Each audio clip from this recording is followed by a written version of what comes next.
welcome that to business news. Charles's nose is absolutely fine. He's here with the business, and he's starting with a crucial shareholders meeting at Toyota. Crucial, especially for the company's chairman of the board, Akio Toyoda, also the grandson of the group's founder. A majority of shareholders this Tuesday voted in support of him staying in his position, despite the company being embroiled in a scandal around fraudulent certification tests for vehicles. The exact tallies of the vote won't be available until Wednesday, but it'll be interesting to see if approval of his time at the helm of the company continues to go on a downward trajectory. In 2022, he was re-elected with 96% approval, and that came down to 85% last year. This in spite of having a shareholder structure very much in his favor, with many Japanese companies and institutions who are unlikely to challenge him. So why is Akio Toyoda under pressure then, Charles? Well, the scandal over the safety and other certification testing violations at Toyota, as well as some other group companies, has really highlighted some governance issues, to the extent that two proxy advisors that called to vote against Toyota. In general, Toyota is also seen as lagging behind in the transition to a greener transportation system, as it has prioritized hybrid models over full electric battery cars. Shareholders also rejected a proposal that requested Toyota to disclose how much it spent every year on climate-related lobbying. Still, a large majority of shareholders staunch supporters of the leadership. Especially among retail shareholders, as they see Akio Toyoda as being responsible for the automaker's really strong performances. In the fiscal year ended in March, Toyota's profits doubled compared to the previous year to 4.9 trillion yen. That's about 29 billion euros. It was aided here by the weak yen, the currency, meaning that overseas sales inflated earnings at home. It's also the world's leading car maker in vehicle sales, with 9.4 million deliveries last year. Still can't get over how we got a Toyota and a Toyota. But anyway, how has Toyota's share price been doing then, Charles?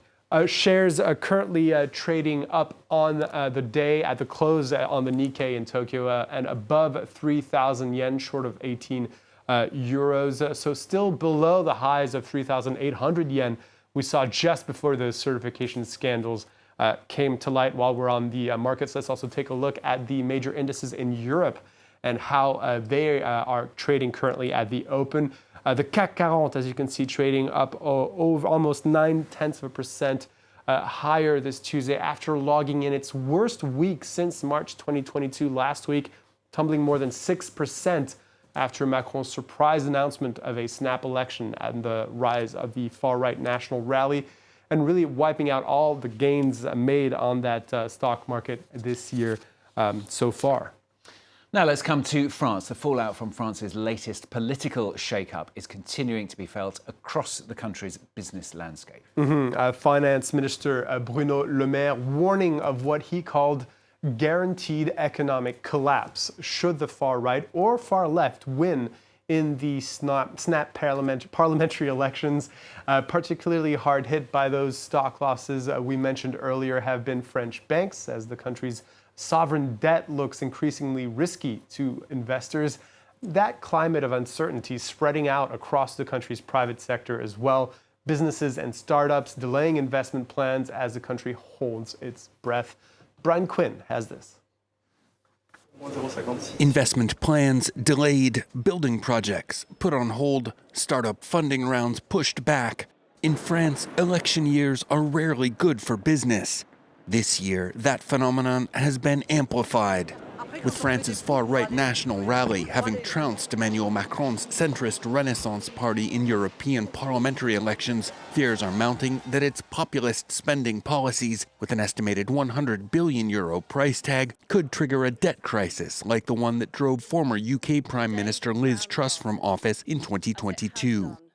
On the other hand, victory for a new unified coalition of left-wing parties could gridlock the government and slam the brakes on already sluggish economic growth.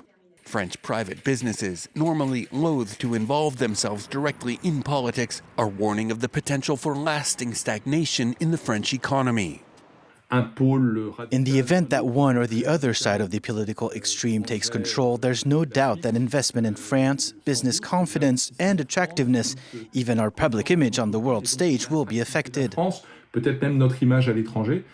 The shock comes as France had been gaining ground on investment projects. Accounting giant EY's 2024 European Business Attractiveness Survey put France in the lead, with nearly 1,200 new projects. Macron, despite deeply unpopular reforms to France's retirement and unemployment insurance systems, has overseen the creation of some 2 million jobs. His latest Choose France Business Summit brought in pledges of 15 billion euros in new foreign investments. The president's critics, though, call his pro-business policies giveaways to corporations and the wealthy, pointing to growing inequality and a decline in purchasing power among the country's middle and working classes. So that uncertainty won't be dispelled at least until July 7th and those snap elections are done. Great, Charles Pellegrin. Thank you very much. Charles Pellegrin with the Business News.